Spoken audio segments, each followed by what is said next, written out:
Bonjour, j'espère que vous allez bien. Aujourd'hui, je vais vous lire la suite de l'extrait de Jeanne d'Arc à Domrémy, nommé L'absence éternelle de Charles Penny. Jeannette. Et s'il faut, pour sauver de l'absence éternelle, les âmes des damnés s'affolant de l'absence, laissez longtemps mon âme à la souffrance humaine, qu'elle reste vivante en la souffrance humaine. Madame Gervaise, taisez-vous, ma sœur, vous avez blasphémé. Car si le Fils de l'homme à son heure suprême clama plus qu'un damné l'épouvantable angoisse, clameur qui sonna faux comme un divin blasphème, c'est que le Fils de Dieu savait. Note. Double nature du Christ. C'est que le Fils de Dieu savait que la souffrance du Fils de l'homme est vaine à sauver les damnés, et s'affolant plus que de la désespérance. Note. Confère, page 148, vers 3. Donc, ça fait référence au vers Meuse, adieu, j'ai déjà commencé ma partance, du poème Adieu à la Meuse, qu'on va aller à bientôt. Jésus mourant pleura sous les abandonnés.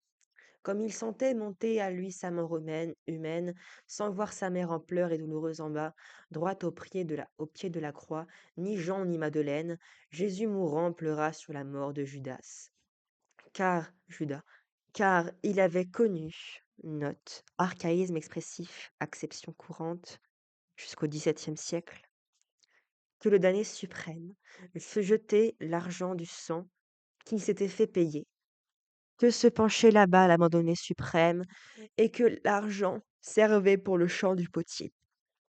Note. Confère 22e siècle, pardon, MAT 27 3 10.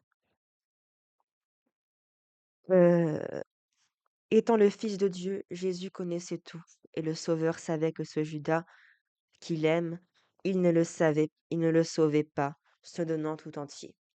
Et c'est alors qu'il sut la souffrance infinie, c'est alors qu'il sentit l'infinie agonie.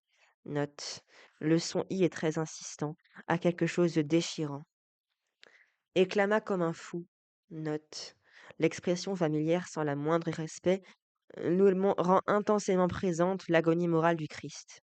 Confère Matthieu 27, 46-50. Vers la 9e heure, Jésus clama en un grand cri, mon Dieu, pourquoi m'as-tu abandonné? Puis, Jésus, poussant de nouveau un grand cri, rendit l'esprit.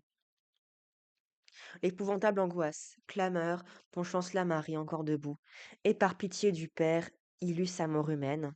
Note. Ce passage sera repris textuellement, mais élargi par une ample paraphrase dans le mystère de la charité de Jeanne d'Arc, 1910. Pourquoi vouloir, ma sœur, sauver les morts damnés de l'enfer éternel, et vouloir sauver mieux que Jésus le Sauveur? Je vous lirai la suite, le prochain poème, dans 4 jours. Merci d'avoir regardé. Au revoir.